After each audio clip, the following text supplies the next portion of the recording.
Hello and welcome to this edition of Political Smackdown. I'm Andy Dedman, I'm your host this week, and Mike is giving Wes a hard time about his, I guess, follically impaired head or something. I don't know exactly what it is. I'm not going to insult you. I just cut it short. I understand. Both of them. All right, I don't know what to make of that, Betsy. I'm not getting into that. All right, let's get into it. This past week, the Epstein files finally came to some kind of resolution when the House voted nearly unanimously. I think there was one holdout for some reason to release the files to the public. Even President Trump had a Damascus Road experience, Betsy, and decided he was going to support that release for some reason.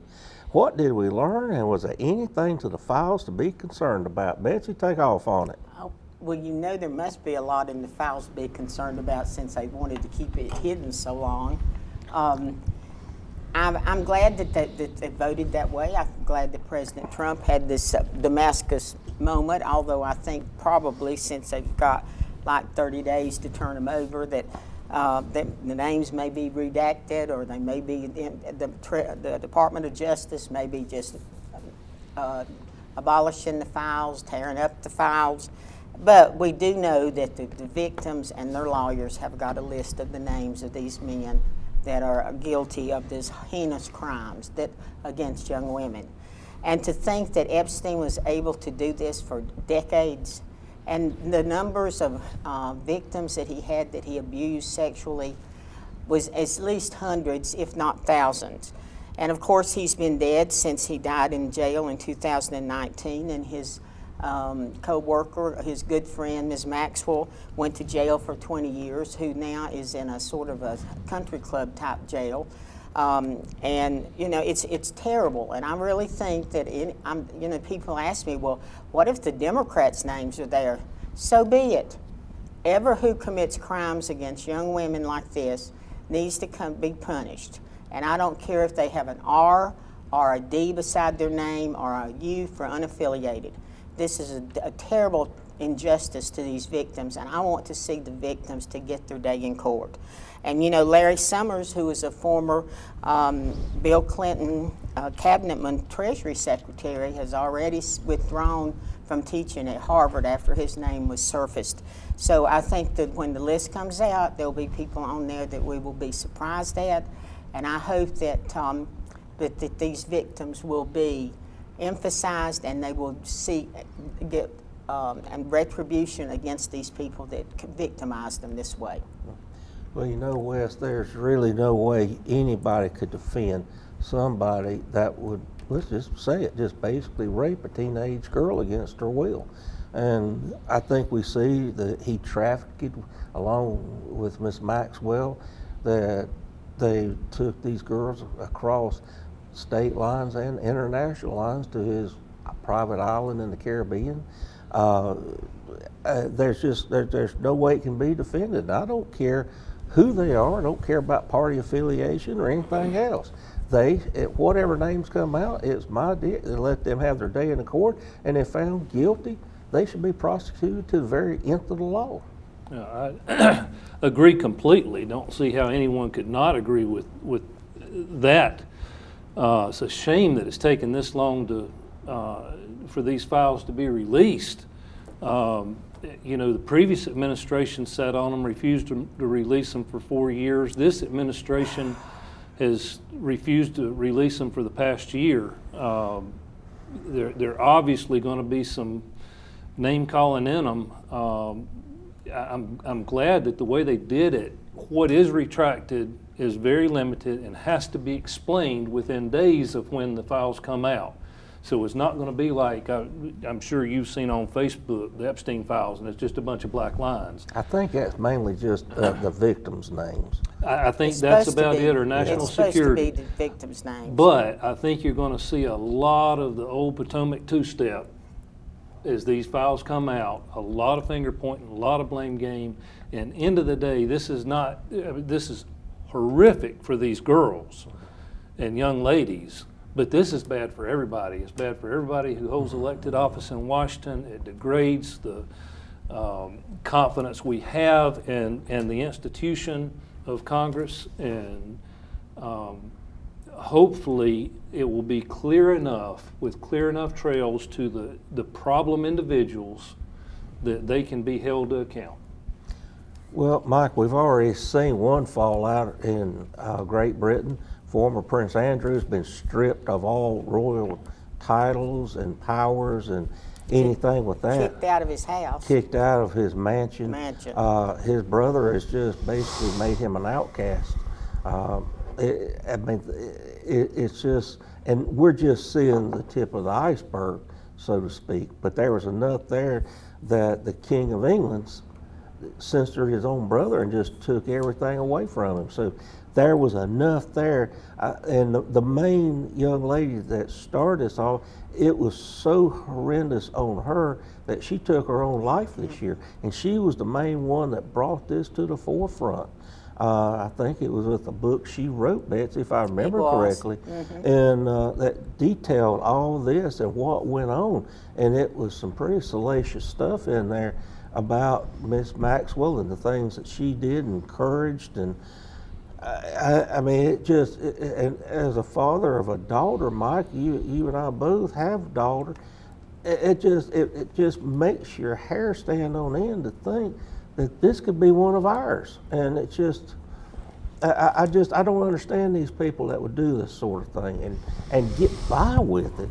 And and it really infuriates me that Jeffrey Epstein is not going to be held accountable in a court of law. He's being held accountable. Well, he is. You bet on that. Well, I'm sure of that, but I just want we the people to have our pound of flesh on him.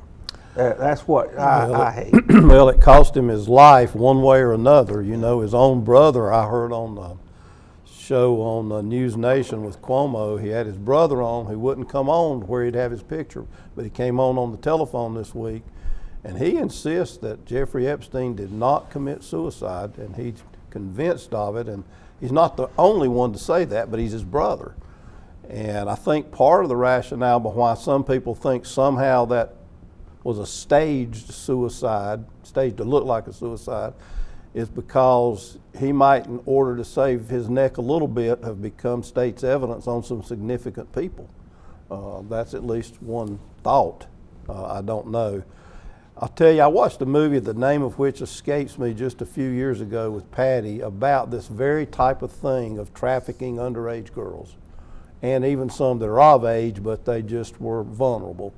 And the sad thing is, this is a premier example and apparently involves a lot of big named political figures in America. But this type of thing, Andy, is going on today around the world. That young women especially are being mistreated in this way. It wasn't a Damascus Road experience, Andy, that the president had. It was a Capitol Hill experience. He knew it was going to pass almost unanimously or unanimously. I think it was unanimous in the Senate, except one or two were absent maybe. But I think it's a Capitol Hill Road experience that he had. Pam Bondi is the key person right now because she is the Attorney General over the Department of Justice, and they have time to redact things that have to do with national security and to protect the victims. But you know, there'll always be question marks no matter how it turns out. Did everybody's name get released? If there's any way around it, there'll always be those questions. We're so partisan now. But it'll be both parties, probably a lot of people that weren't really that involved in politics, but I mean, it could have come out in the previous administration and didn't, and there wasn't all this pressure until Trump got elected again. And finally they have come out, and I think it's right that it comes out, and that those who are the guilty parties, I don't know what the statute of limitations is on that kind of crime, but if it's still out there and they can be prosecuted, I agree they should. And I think you need to realize too, we need to give kudos and congratulations to the people that rose up and demanded that those files be released. And this is in the MAGA movement, in the Republicans, this is Democrats, and it was the voice of the people that demanded You it. need to give the women in Congress across party lines Yes. and philosophical Yes, we lines do. most of the credit. Some, and you know, some that we were surprised at, but you know, that There are they going to be crossed some party lines. surprises. Oh, we know that. We know that, Wes, and we'll just wait and see. But I just hope that those victims get some sort of relief. Well, I think I agree wholeheartedly, Betsy, and we're all in agreement on this. This is just an awful thing, and I hope justice prevails in all this. All right, moving on. We're going to get a little closer to home in Charlotte. U.S. Border Patrol has been doing sweeps of illegals in Charlotte, and they have moved on some in Raleigh, but are still, as of today, are still in Charlotte. They've busted out car windows. They've dragged people out of houses with them screaming that they are, for the most part, American citizens. Even had one guy that was standing there had his American passport just in case somebody did grab a hold of him. There's much been made about their tactics, that they have been more brutal than they appeared that it was necessary, especially when some of them were American citizens. Is this really the absolute best way to get criminal illegals out of our country and without doing physical harm to the ones that just want to work and feed their families? Wes, take off. I don't know how's the best way. I don't like the look of this. I don't like the armed people going in, but And you with know, masks on, that's the other thing I think bothers a lot of people. Even though I understand they say it's to protect them from retribution. I understand all that. and the retribution's a big deal. Bottom line is we don't want people in this country illegally. That's the bottom line. Especially ones that are doing illegal things, murder, rape, and that sort of No, all of them. They're all here illegally. If they're here illegally, they need to be deported. They've already broken the law. A case that you mentioned previously, two women in a car honking their horn, police broke the glass to get them to stop. These were apparently legal people that were honking the horn to warn everybody in the area that the customs enforcement was there. Shoot, you can't even use a radar detector in Virginia to warn you that the police are there. Police are going to respond to that every single time. And what really bothers me, and Facebook has been flooded with, here's how to do this, blow a whistle, do this, that, and other, warn all your neighbors. How in the world are the police supposed to do their job? The best way to do it is for them to be able to come in quietly when there's a known situation. We talked about human trafficking in the last question. This is a big part of the human trafficking, whether it's illegals or young women or anything else. This has got to be stopped. The best way to do it is to protect our borders. We didn't do it for 4 years. We're all paying the price. I wish it could be done a different way. I don't like the look of it, but here's where we are. Let's protect our borders from now on. Well, we can't handle this real quick before a break. We're going to go and take a break a little earlier, and I'm sure Betsy is going to jump in it real quick. We'll be right back with the second half of Political Smackdown.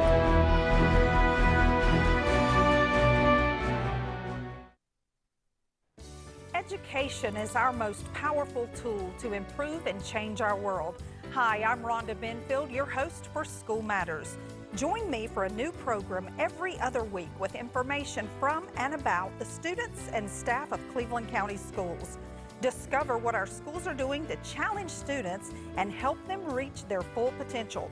You can catch us on Spectrum Cable Channel 19 or stream us live on c19.tv. And welcome back. Well, Betsy even started early. Go, Betsy. And we continued with our discussion during the break. When President Trump came out with these big numbers that had to be sent, and and Stephen Miller and all those, and there were millions of people that needed to be deported monthly. How do you round up people, Andy? If you just wait and do it like you're supposed to with due process and things like that, it is a slow process. So now they go to Homeland Security with these vigilante-looking type people with the face mask. The mask on, and they're not having a tag on who they are with guns and things like that and scaring people.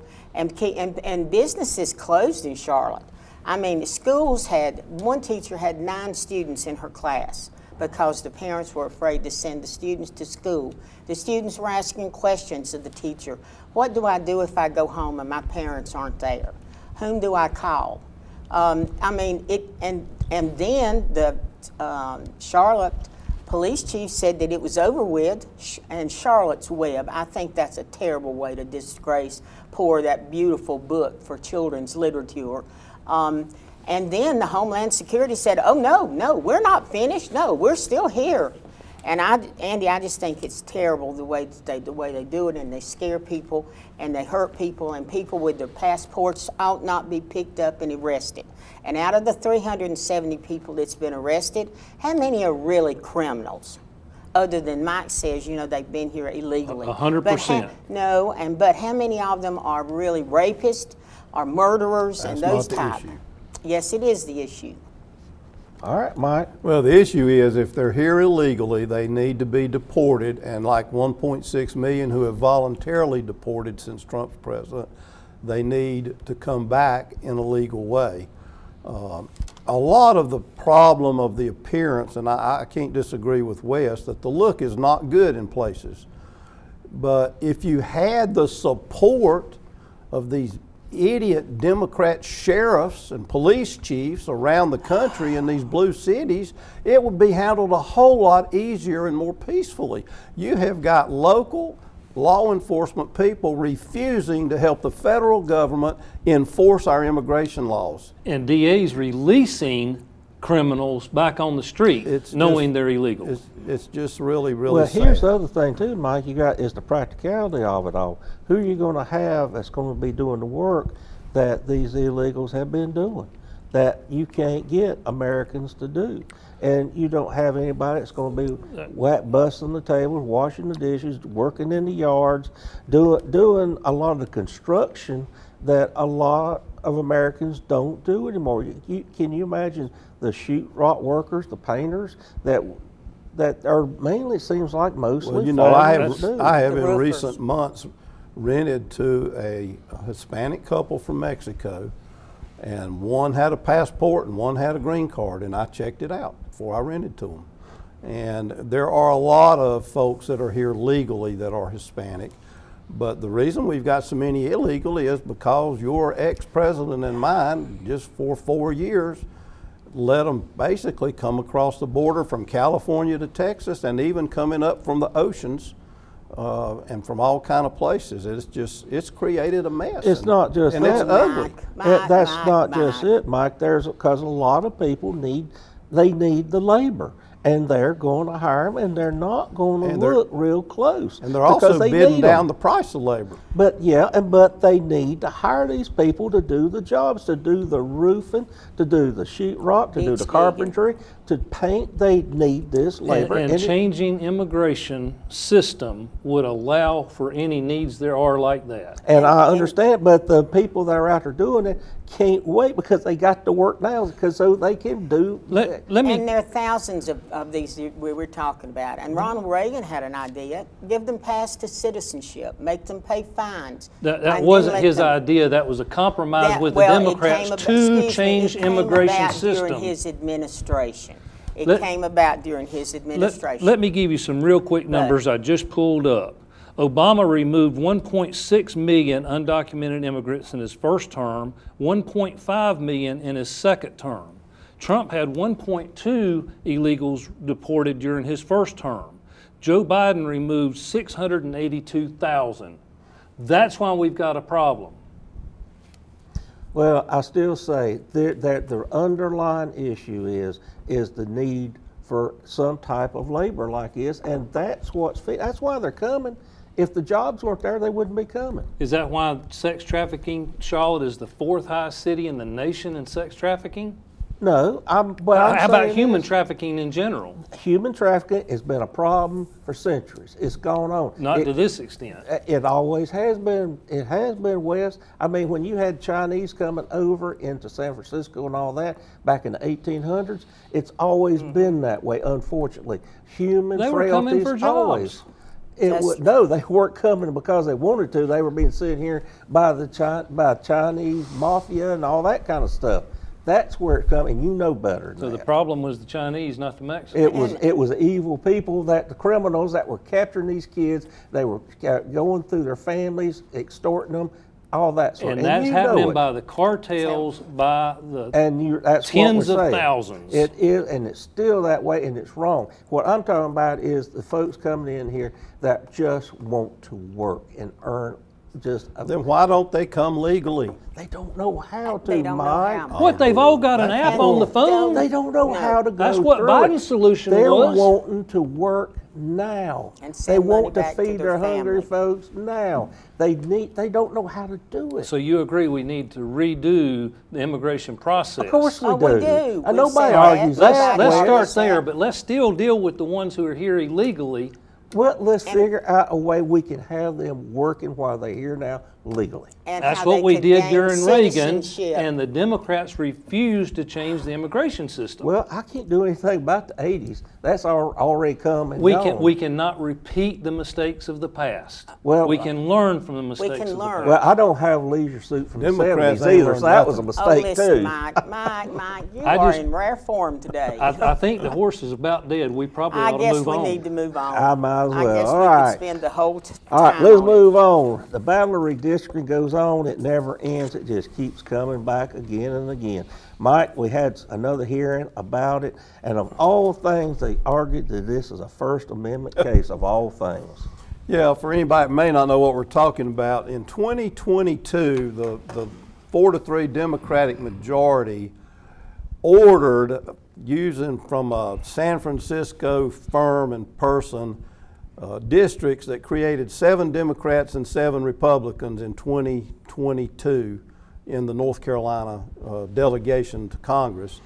In 2023, when the Republicans won the majority 5-2, they ruled that partisan gerrymandering was not available, and they allowed them to be redrawn again. So we had 10-4 Republican this time, and we were sued over it in 23. Well, just the night before we're taping, the 3-judge panel has unanimously ruled that the 2023 redistricting is lawful, and they actually made fun of the plaintiffs. If you want to really read it, it says at bottom in their ruling, the plaintiffs would have us conclude that the state of North Carolina's decision not to consider race in redistricting is proof of intent to discriminate on the basis of race. And they pointed out that there's racial parity in the state as far as our delegation and so forth. But that one on the First Amendment, the two that just came about in the last couple months, and they had this novel argument that it's a violation of free speech rights to change districts. The judges peppered them over that in court, but they have not ruled on the 2025 change of the 1st and 3rd congressional districts. But they have ruled, and the only place it can go is to the Supreme Court. And it was a unanimous ruling. All 3 judges are Republican appointees that did it. But 2 of those judges have voted against or ruled against Republicans. Judge Myers ruled in favor of Allison Riggs and ended that race, and he's a Republican. And the Allison Jones Rushing had ruled against the Republicans last year on another issue. So, and they had a 6-day trial back in the summer. But it goes on, but we're down to just the 1st and 3rd district because it is what it is. It looks like filing will happen in December, and they can only now appeal to the Supreme Court, which does not seem likely to me to overturn. Betsy? In the past, the Supreme Court, did they not take redistricting case and they kicked it back down to the states? You know, we're talking about, they divided the North Carolina Black Belt. This is a section of North Carolina that has been subdivided again, and the black voters feel like that they do not have opportunity to elect the preferred candidates. Now, Don Davis is the one that is the congressman that's been in the crosshairs of the Republicans, and we'll see how this goes. I think it makes North Carolina look bad. Wes? Well, first, it was a bad idea to start doing districts in the middle of a term. Yep. It was a bad idea for the Democrats to have all these 9 states with no Republican representatives. That's why Republicans responded this way. This is going to become a problem for Republicans in the future because the pendulum's going to swing and Democrats are going to be in charge. There'll be no restraining order and the NAACP will lose this case as well. All right, well, folks, we got time for one more question, really quick. Every once in a while, I think we need to look at the debt clock to see exactly what we all owe. It's interesting if you see right now, that is what you owe right now per person in the United States, $112,117.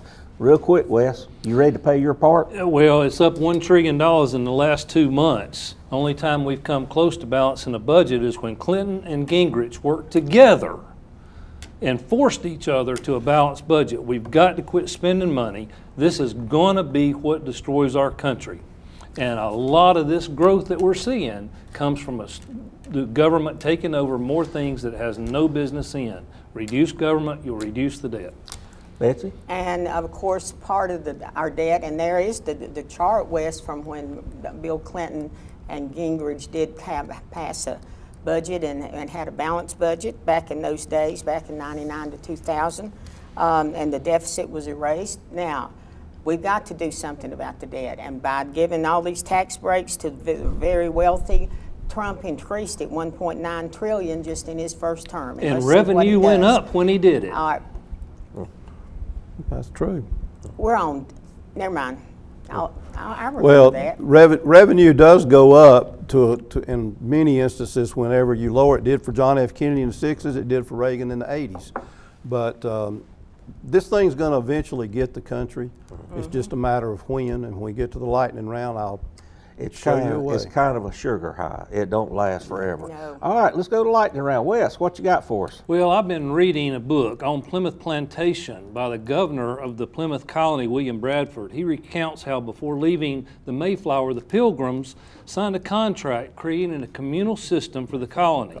After a year of near starvation, in spite of help from local Indians, Governor Bradford realized the community ownership of property had failed, creating, in his words, much confusion and discontent, and gave each family a parcel of land to work. Thus began, and should have ended, any attempt of democratic socialism in the New World. This week, let's give thanks to God for the ultimate success of the Plymouth Bay Colony after they rejected socialism and created the opportunity for us to live in the most productive society known to mankind. Betsy? Disgraceful that President Trump entertained at the White House the Crown Prince of Saudi Arabia, Mohammed bin Salman, last week, who was instrumental in having the Washington Post journalist killed and dismembered. It's disgraceful what he did to the White House by having this man there. Mike? In 1971, when the market price of gold was $42.50 an ounce in London, it was 35 an ounce here because it was pegged. When that was removed, today the market price of gold is over $4,000 an ounce, 94 times higher than it was then. By contrast, $1 in 1971 takes $8 today to buy what $1 bought in 1971. That's related to your debt chart. Yep. And we are debasing our currency at an alarming rate in this country. On this day in 1789, North Carolina ratified the U.S. Constitution after the Bill of Rights had been added to it. So we become the 13th state after that. Come back next week, we'll have a new edition of Political Smackdown.